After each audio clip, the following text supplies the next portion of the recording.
अस्सलामु अलैकुम वरहमतुल्लाहि वबरकातुहू। नाजरीन, क्या आप जानना चाहते हैं कि नमाज तस्बीह का तरीका क्या है और इसकी फजीलत क्या है? तो ये वीडियो आपके लिए है, आप इस वीडियो को जरूर एंड तक देखें। सबसे पहले नाजरीन, हम आपको नमाज तस्बीह पढ़ने का तरीका बताएंगे, इसके बाद आप इंशाअल्लाह इसकी फजीलत सुनेंगे। नमाज तस्बीह दोस्तों आप मस्जिद में भी पढ़ सकते हैं, घर में भी पढ़ सकते हैं, सुबह के वक्त या शाम के वक्त, दिन हो या रात, आप हर हाल में नमाज तस्बीह पढ़ सकते हैं। इसके पढ़ने का तरीका यह है कि आप 4 रकत नमाज तस्बीह की नियत करें और अपने दोनों हाथों को कानों तक उठाएं और साथ अल्लाहु अकबर कहें, फिर हाथ बांध लें। सबसे पहले आप सना पढ़ें, सुब्हानकल्लाहुम्मा व बिहम्दिका व तबारक अस्मुका व तआला जद्दुका व ला इलाहा गैरुक। इसके बाद आप 15 मरतबा इस तस्बीह को पढ़ें, सुब्हानल्लाहि वल्हम्दुलिल्लाहि व ला इलाहा इल्लल्लाहु वल्लाहु अकबर। इस तस्बीह को आप सना के बाद 15 मरतबा पढ़ेंगे।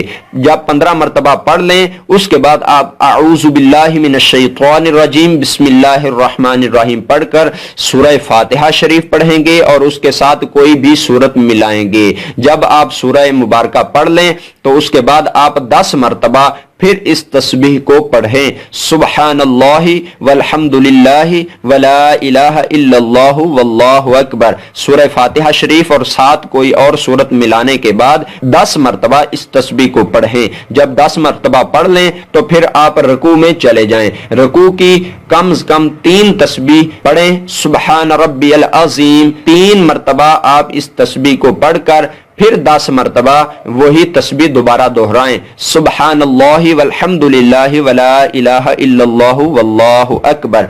जब आप रुकू की 3 तस्बीह पढ़ने के बाद 10 मरतबा ये तस्बीह भी पढ़ लेंगे तो आप रुकू से सीधा खड़े हो जाएंगे, अपना सर ऊपर उठा लेंगे, समी अल्लाहु लिमन हमिदा रब्बना लकल हम्द कहने के बाद आप 10 मरतबा फिर वही तस्बीह दोहराएंगे, सुब्हानल्लाहि वल्हम्दुलिल्लाहि वला इलाहा इल्लल्लाहु वल्लाहु अकबर। जब आप तस्बीह 10 मरतबा पढ़ लें तो फिर सजदे में चले जाएं। सजदे में कम से कम 3 मरतबा सुब्हान रब्बियल आला, सुब्हान रब्बियल आला, सुब्हान रब्बियल आला। सजदे की 3 तस्बीह पढ़ने के बाद आप सजदे में ही 10 मरतबा दोबारा वही तस्बीह दोहराएं, सुब्हानल्लाहि वल्हम्दुलिल्लाहि वला इलाहा इल्लल्लाहु वल्लाहु अकबर। जब पहले सजदे में आप 3 तस्बीह पढ़ने के बाद 10 मरतबा पढ़ लेंगे तो आप दरमियान में बैठ जाएं, जलसे की हालत में बैठ जाएं और जलसे की हालत में ही आपने 10 मरतबा फिर वही तस्बीह दोहरानी है, सुब्हानल्लाहि वल्हम्दुलिल्लाहि वला इलाहा इल्लल्लाहु वल्लाहु अकबर। उसके बाद आप दूसरे सजदे में चले जाएंगे। दूसरे सजदा की 3 तस्बीह पढ़ने के बाद फिर 10 मरतबा वही तस्बीह दोबारा दोहराएं। ये नाजरीन आपकी पहली रकत मुकम्मल हो जाएगी। जब दूसरी रकत के लिए खड़े हों तो आप 15 मरतबा वही तस्बीह दोबारा दोहराएं। उसके बाद आप बिस्मिल्लाहिर रहमानिर रहीम और सूरह फातिहा शरीफ उसके साथ कोई भी सूरत मिलाएं। उसके बाद 10 मरतबा फिर रुकू में चले जाएं। रुकू की 3 तस्बीह पढ़ने के बाद फिर 10 मरतबा फिर रुकू से सीधा खड़े होकर 10 मरतबा फिर सजदे में जाकर सजदे की 3 तस्बीह पढ़ने के बाद 10 मरतबा फिर सजदे के दरमियान में बैठ जाएं। वहां 10 मरतबा पढ़ने के बाद दूसरा सजदे में चले जाएं। दूसरे सजदे की 3 तस्बीह पढ़ने के बाद 10 मरतबा आप वही तस्बीह दोहराएं और दरमियानी अत्तहियात पढ़कर आप तीसरी रकत के लिए खड़े हो जाएं। तीसरी रकत में भी आप 15 मरतबा स्टार्ट में 15 मरतबा आप वही तस्बीह पढ़ेंगे। चौथी रकत के लिए खड़े होंगे तो तब भी स्टार्ट में 15 मरतबा आप वही तस्बीह पढ़ेंगे।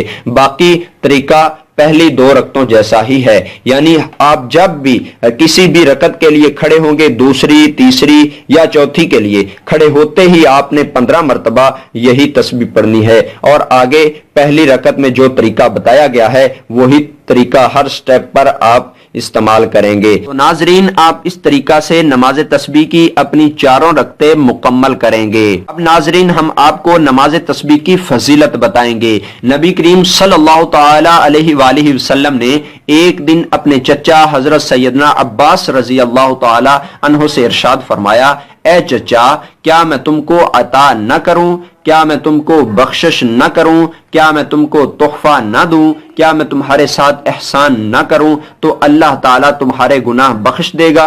अगला, पिछला, नया, पुराना, जो भूल कर किया और जो कसदन किया, छोटा और बड़ा, پوشیدہ اور ظاہر۔ اس کے بعد آپ صلی اللہ تعالی علیہ وسلم نے نماز تسبیح کی تعلیم فرمائی۔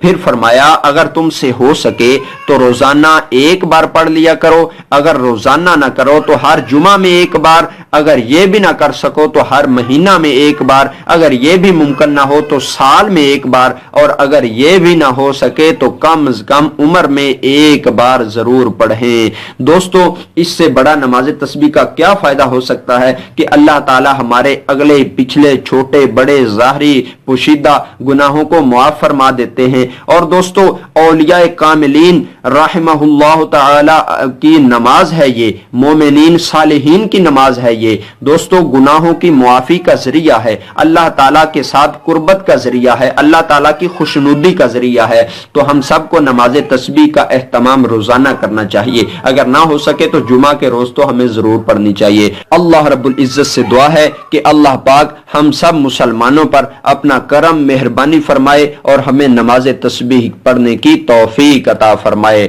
وآخر دعوانا ان الحمد للہ رب العالمین۔